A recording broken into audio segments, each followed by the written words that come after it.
میرے رب کی قسم، کوئی یہاں موج کرنے نہیں آیا، نہ کوئی کر سکتا ہے۔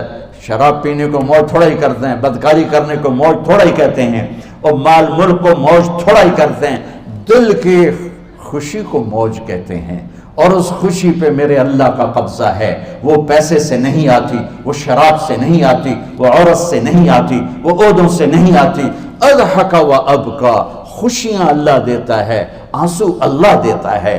اس دل کو خوش کرنے کا راستہ یہ نہیں ہے کہ آزاد ہو جاؤ، یہ نہیں ہے کہ اللہ کا انکار کر دو۔ یہاں اس جہان کی خوشیوں کا راستہ ہے، اللہ کے سامنے جھک جاؤ کہ اس کا کائنات کا پتے سے لے کر ہمالیہ پہاڑ تک خالق اللہ تعالیٰ ہے، اللہ ہے، اللہ ہے۔ اللہ میرے شاعر کی قبر روشن کرے۔ عربی بھی اچھی پڑھی، اللہ کا فضل ہے، اردو تو اپنی زبان ہے، انگریزی بھی پڑھی، اللہ کا فضل ہے، فارسی کی بھی شد بد لی۔ میں نے ایسا شاعر نہیں دیکھا، نہ اردو میں، نہ عربی میں، نہ فارسی میں، یہ تو میری زبان۔ انگریزی تو ویسے ہی پتہ نہیں کی ہو جائیے، اس میں تو شاعری ہے بھی صحیح ہے۔ میرے شاعر کا کہنا ہے، ہیچ چیزیں خود بخود چیزیں نشد، ہیچ آہن خنجرے تیغے نشد، ہیچ حلوائی نشد استاذ کا، تا غلام شکر ریزے نشد، مولوی ہرگز نشد مولا روم، تا غلام شمس تبریزے نشد۔ مولانا روم اور شمس تبریز پیر مرید کٹھے ہی ہیں پونیا میں، ترکی کا شہر ہے پونیا، ادھر مرید صاحب ہیں، ادھر پیر صاحب ہیں۔ مولانا روم پہ فلسفہ غالب تھا۔ یہ اشعار کیا ہیں؟ علامہ اقبال فرماتے ہیں، کوئی چیز خود بخود چیز نہیں بنتی، پڑا ہوا لوہا صدیاں گزر جائیں یا کروڑوں گزر جائیں سال، وہ اپنے آپ خنجر نہیں بنتا، سیکھے بغیر کوئی سیکھا ہوا نہیں بنتا۔ مولوی روم سے مولانا روم بنے جب شمس تبریز میں کے ہاتھوں میں ہاتھ دیا۔ تو اس کی ایک کہانی ہے جس پر انہوں نے یہ ربائی لکھی ہے، یہ انہوں نے نظم لکھی۔ ان پر فلسفہ غالب تھا، منطق، تو وہ ایک تکبر پیدا کر دیتا ہے یہ علم۔ مسجد میں درس ہو رہا ہے اور ان کتابوں کا ڈھیر لگا، ساتھ ہاؤس تھا۔ شمس تبریز دیہاتی حلیے میں آئے، پاؤں میں جوتا بھی نہیں تھا، پگڑ سا باندھا ہوا، تو بڑے بھول پن میں کہتے ہیں مولانا روم سے، اینچیست کتابیں پڑھی تھیں، اینچیست یہ کیا ہے؟ تو انہوں نے دیکھا جاہل، تو انہوں نے بڑے تکبر سے کہا، ایہاں است کہ تو نمیدانی، یہ وہ ہے جو تو نہیں جانتا۔ وہ ایک دم آگے بڑھے، انہوں نے پوری کتابوں کو یوں دھکا دیا تو جا کے حوض میں گر گئی۔ تو مولانا روم نے او تیرا بیڑا ڈوب جاوے او نام مرادہ، ایک ہی کی ایک اڑا کوئی ہون کمپیوٹر پہ بچوں میں دوئی باری کر لواں، وہ یہ تو نے کیا کیا، میری ساری زندگی کی جہد برباد کر دی۔ ہم مسکرائے، پانی میں اترے اور ایک ایک کتاب خشک مٹی اڑ رہی اور باہر نکالتے گئے، ساری خشک کتابیں دھول اڑ رہی سامنے رکھے۔ مولانا روم اب سر پکڑ کے بیٹھے، این چیز یہ کیا ہے؟ تو اب شمس تبریز بڑی معصومیت سے بولے، یہاں است کہ تو نمیدانی، یہ وہ ہے جو تو نہیں جانتا، جو تو نہیں جانتا۔ پھر فلسفہ رہ گیا، منطق بھی رہ گئی، پھر مثنوی مولانا روم وجود میں آئی، جس کا علم آج بھی بہتے چشمے پانی کی طرح۔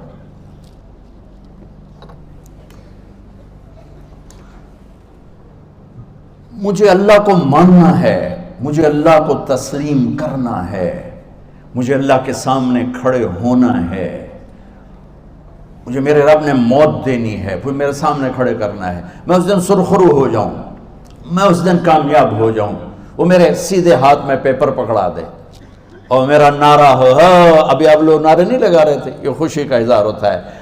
فَأَمَّا مَنْ أُوتِيَ كِتَابَهُ بِيَمِينِهِ، جس کے سیدھے ہاتھ میں پیپر آئے گا، فَيَقُولُ وہ ایک نعرہ لگائے گا، تو اس کو قرآن نے لفظ بنا دیا، هَاؤْمُ اقْرَءُوا كِتَابِيَهْ، وہ کتاب لے کر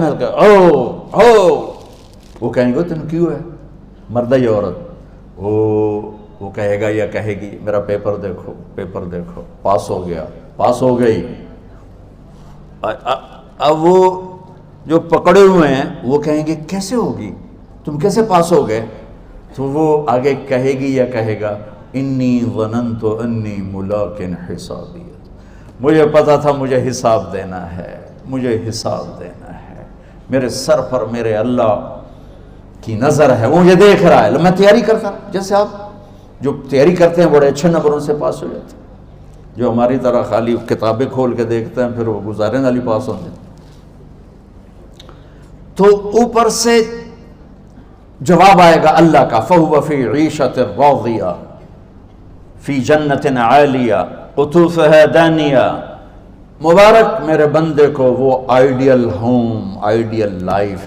دیکھو بچو، دنیا آئیڈیل ہوم بھی نہیں، آئیڈیل لائف بھی نہیں، یہ پیپر ہے، پیپر ہو رہا ہے، مالدار کا بھی، فقیر کا بھی، بادشاہ کا بھی، عورت کا بھی، مرد کا بھی پیپر ہے۔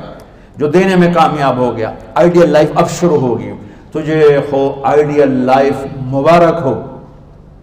کہاں؟ فی جنت عالیہ، عالی شان جنت میں، کیا ہے اس میں؟ قطوفها دانیہ، پھلوں کے خوشے جھکے ہوئے پکے ہوئے۔ کیا کریں؟ کلو، کھاؤ، وشربو، پیو، ہنیہ۔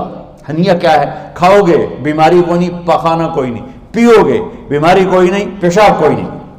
کیوں؟ بما اسلفتم فی الایام الخالیہ، وہ جو لاہور میں مجھے تم راضی کر گئے، مجھے راضی کر، آج اس کا صلہ ہے کہ جاؤ ہمیشہ کی زندگی میں داخل ہو جاؤ۔ موت مر گئی، بڑھاپا مر گیا، دکھ مر گئے، غم مر گئے، بے چینیاں مر گئیں، شرمندگیاں مر گئیں۔ ہر دکھ درد میرا رب چن دے گا، چن دے گا۔ میرے عزیزو، ہم اس پیپر میں سے گزر رہے ہیں۔ اس اللہ کو راضی کرنے کا راستہ، وہ بایولوجی نہیں، وہ باٹنی نہیں، وہ زالوجی نہیں، وہ فزکس نہیں، وہ کیمسٹری نہیں، وہ سوشیالوجی نہیں، وہ سائنس نہیں، وہ ٹیکنالوجی نہیں۔ ایک راستہ، ایک، جیسے اللہ ایک، راستہ ایک، اللہ ایک، راستہ ایک۔ وہ راستہ کیا ہے؟ محمد الرسول اللہ۔ وہ راستہ کیا ہے؟ محمد الرسول اللہ۔ وہ راستہ کیا ہے؟ محمد الرسول اللہ۔ یہ ساری میری نسل محمدی بن جائے۔ لا الہ الا اللہ کا دوسرا حصہ محمد الرسول اللہ۔ لفظ اللہ 4 حرف ہیں، لفظ محمد بھی 4 حرف ہیں۔ سبحان اللہ۔ لفظ اللہ میں کوئی نقطہ نہیں، لفظ محمد میں بھی کوئی نقطہ نہیں، لفظ احمد میں بھی کوئی نقطہ نہیں۔ اللہ، محمد، احمد، 4 4 4 مل کے 12 بنتے ہیں۔ جب میرے رب نے کلمہ جوڑا تو لا الہ الا اللہ بھی 12 حرف ہیں اور محمد الرسول اللہ بھی 12 حرف ہیں۔ بیلنس کر کے ہمیں کلمہ دیا، اور یہ اعلان ہے، اعلان ہے کہ اگر اللہ تک پہنچنا ہے تو سید ہونے کی ضرورت نہیں ہے، بادشاہ قریشی ہونے کی ضرورت نہیں ہے۔ اگر اللہ تک پہنچنا ہے تو غلام محمد بننے کی ضرورت ہے۔ کہ محمد سے وفا تو نے تو ہم تیرے ہیں، یہ جہاں چیز ہے کیا لوح و قلم تیرے ہیں۔ تو میرے عزیزو، اللہ آپ کو دنیا کا علم بھی خوبصورت دے، اتنا دے کہ آپ باہر کی ڈگریوں کے محتاج نہ رہو، آپ کو امریکہ اور فرانس اور یورپ اور آسٹریلیا کی ڈگری کی محتاجی نہ رہے، تمہارا اپنا علم اتنا زبردست ہو کہ تم سے سیکھنے لوگ آئیں۔ یہ تب ہوگا جب ہمارے ادارے علم دینے والے بنے اور تم لینے والے بنے، نہ تم لینے والے ہو نہ یہ دینے والے۔ میری نسل میں صرف ڈگری کا شوق رہ گیا کہ مجھے پیپر ہاتھ میں آ جائے اور مجھے کوئی جاب مل جائے، مجھے کوئی جاب مل جائے، مجھے کوئی جاب مل جائے۔ میں چاہتا ہوں تمہارے سینے اس علم کے ساتھ اتنے روشن ہوں کہ دنیا تمہارے سامنے جھکے۔ اللہ نے آدم کے سامنے فرشتوں کو جھکایا علم کی بنیاد پر، علم کی بنیاد پر، علم کی بنیاد پر۔ جب فرشتے جھک گئے تو دنیا کی طاقتیں بھی جھکیں گی۔ اب علم والے بنو، صرف ڈگری والے نہ بنو، علم والے بنو، علم والے بنو۔ وعلم آدم الاسماء كلها اقرأ باسم ربك الذي خلق خلق الانسان من علق اقرأ وربك الاكرم الذي علم بالقلم علم الانسان ما لم يعلم۔ ہماری شان علم میں پوشیدہ ہے، ہماری بڑائی علم میں پوشیدہ ہے، لیکن میرا درد ہے، میرا دکھ ہے کہ میری نسل کو علم کا شوق نہیں، صرف ڈگری کا شوق۔ جاب مل جائے، ڈگری مل جائے، شاید کچھ بھی نہ آتا جاتا ہو۔ در مصطفیٰ پر جھکنے کے لیے کوئی لمبے چوڑے کام نہیں ہیں، چند باتیں بتاتا ہوں، اسی سے سارا کام ہو جائے گا۔ ایک نماز ہے جو میرے رب نے 5 وقت فرض کی ہے، اس میں معافی کوئی نہیں ہے۔ میرے نبی دنیا میں تشریف لائے، سبحان اللہ، کس انداز سے آئے کہ پیدا ہوئے، پیدا ہونے کی شان یہ تھی کہ ختنہ ماں کے پیٹ سے ہوا پڑا تھا۔ پیدا ہونے کی شان یہ تھی کہ ناف اور آنت کٹی ہوئی تھی ماں کے پیٹ سے۔ پیدا ہونے کی شان یہ تھی کہ آپ باہر نکلے تو خوشبو پھیل گئی، گندگی کوئی نہیں باہر آئی، خوشبو پھیلی، نور پھیلا اور مہک گیا پورا کمرہ۔ پیدا ہونے کی شان یہ تھی کہ جب ماں کے پہلو میں لٹایا تو آپ نے ایک دم کروٹ بدلی، ماں بھی ڈر گئی، دائی بھی ڈر گئی، شفا بنت اسد۔ آپ نے اس سجدے میں سر رکھا ایسے، فل سجدہ، گھٹنے اٹھا کے ہاتھ رکھ کے، یعنی اوندھے نہیں ہوئے، سجدے میں گئے، سجدے میں لمبا سجدہ کی، اور لمبے سجدے کے بعد یہاں اس ہاتھ پہ